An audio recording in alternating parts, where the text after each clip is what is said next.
This video is brought to you by JJ's Cards.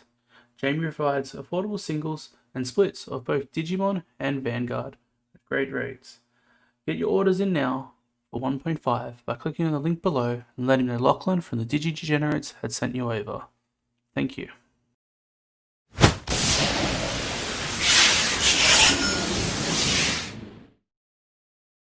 Hello and welcome to the Degenerates. My name is Lachlan and today's tier list will be talking about the decks and why they belong in there.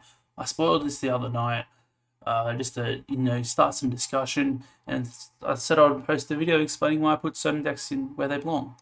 So first up, S tier, purple is the best deck at the moment. The purple toolbox deck's just insane in creating value and efficiency for itself. A lot of good on-play megas, a lot of room in your deck building process to tech cards in, such as Puppetmon or Magna Draymon or Volcandramon. Also, the fact that purple has a retaliation is incredibly strong because your little dudes have to trade into the bigger dudes, and you're not too worried about your opponent slamming into a really big guy. That's gonna just stick around because you have so many ways of getting rid of it efficiently. And that's really what makes purple tier 1 and like the best deck. I think purple is, in a sense, a very skilled deck to play. I don't think you could just pick it up and do well with it unless you always draw the nuts. Because you're going to have some games where your hands are a bit slower, a bit bricky, and you got to navigate it in such a way that you come out on top. Which is kind of the opposite of the next deck, which is blue Omnimon. So purple's very freestyle and go as you flow. You play your hand as it comes. Blue's game plan is very linear, A to B. Connect the dots, and that's why it's so good because it is so consistent. Not to mention you get a lot of memory manipulation through Hammer Spark and the Gomamon upon deletion that gets you memory. I think it's just a very solid color to play at the moment, even though it is very linear in terms of deck building and the process of which you play the deck. But that's okay. I think the fact you get multi-attacking with Metal Garurumon as well is really big. And while you're not maybe as fast as the red Omnimon decks, your mid and late game's inherently a lot better. And that's why it's an S tier deck. Tier 1, Gallantmon. Gallantmon's just really strong in the sense that its purple's matchup is pretty free because of the effect when he attacks. You get to discard security based on the amount of cards in their trash. You have to be quite aggressive with a good level 4 and 5 beatdown plan. Your Digimon's generally quite bigger than a lot of the other colors because you're iron red, and you get Gaia Force, which is a really good removal card. Some Gallantmon lists do tack in the Omnimon as a 1 to 2 of, and I think that is a good move to go to if you don't have a full playset or 3 Omnimon. You have a full playset of Gallantmon, maybe look at playing Gallantmon with the Omnimon Splash in there, because while your memory and Evo might be a bit slower than the other two decks above it, I think your powerful Gallantmon effects for the mid and late game is just going to carry a lot of matches for you. Not to mention, as I said, Gaia Force is just an insane card. But if you're looking for a more cheaper deck to play, that's like a competitive, viable deck, Rookie Rush is that one for you. Coming in about $60 to $70, if that. Very fast, very aggressive. As the name implies, you're rushing your opponent down. The backside to it is Rookie Rush could never be an S tier deck because it's just known how to counter it efficiently with certain cards. But that's perfectly fine because they have to respect you at all times in the deck building process. Otherwise you're just going to run them over.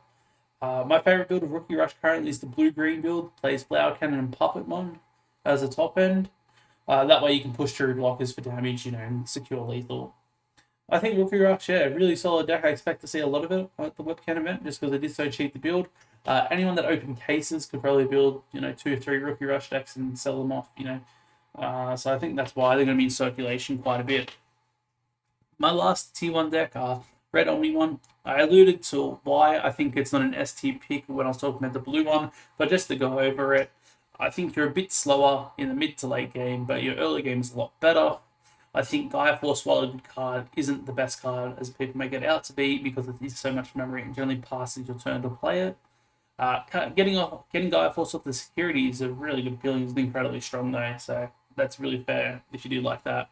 I think Red Omnimon is just like a worse Gallantmon deck currently, unfortunately.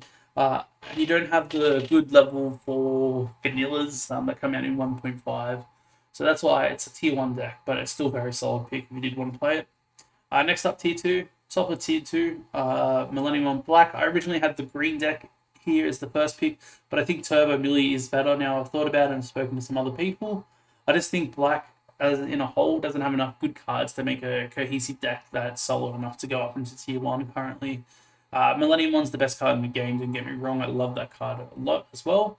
However, objectively, the decks surrounding Millennium One aren't as good as the decks surrounding Omnimon, and that's what really keeps it out of Tier 1. So, really brief description about it, but I feel like that's all there is to say. You have like one really good line with the Toy Argamon stuff. However, I feel like Millennium One can't be a deck as of its own at the moment, unfortunately.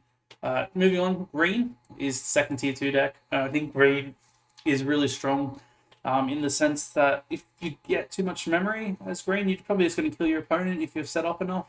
The reason why it is a Tier 2 deck is a bit slow, unfortunately. Having to play Tiger if he doesn't get revealed of security early is a very big tempo loss in turns. Not to mention, I think Rust Tyrannomon evoing a 4 makes him really slow. And in Digimon, I've found so far, the level 6s that evo for 4 need to win you the game, essentially. Otherwise, it's too slow. There's evoing for 4 as opposed to 3 generally ends your turn a lot of the time, so that's why. There is another build of Green that's somewhat similar to the Dimension Scissors Rust Tyrannomon OTK build, and that's Hercules Compeititive. That doesn't need to have Tiger on the field to get the ball going, but you need a specific line to do the same effect. And, I still think it's Tier 2. Honorable mention to the Rosemon players. I think Rosemon is just a good casual deck, unfortunately. The suspend stuff doesn't really make me, really excited to see it going on. But, I haven't play tested enough to give it a viable opinion on it, besides that. Last up in Tier 2 is Yellow Control. I think Yellow has kind of the same problem as Black, except the fact that you have 2 decks in Yellow that half of the cards support, and they don't mesh well together at all. Negative security, attacking, and negative DP deletion is like essentially 2 different things going on, and I think mixing them doesn't make a good deck, unfortunately. I really wish Yellow was playable, because moving into when English was announced, Yellow was my favorite color because I wanted to play Shine Greymon. We all know how that went with him not appearing in the set, but on the booster box art, baiting a lot of people. That's alright. Yellow gets time soon. I just worry that in 1.5, Yellow might not be as good as we think it is, because the format speeds up quite a lot in terms of what gets played and how good things are. Last up, Rogue. The Mega Beats Mega Zoo deck, or as we call it in Australia now, 7-color fish apparently. Shout out to CJ and ACT for playing this and piloting it quite well to a couple of locals with apparently. I just don't think there's enough representation to say it's in the tier category. I just think Rogue decks are underrepresented Tier 1 and Tier 2 decks.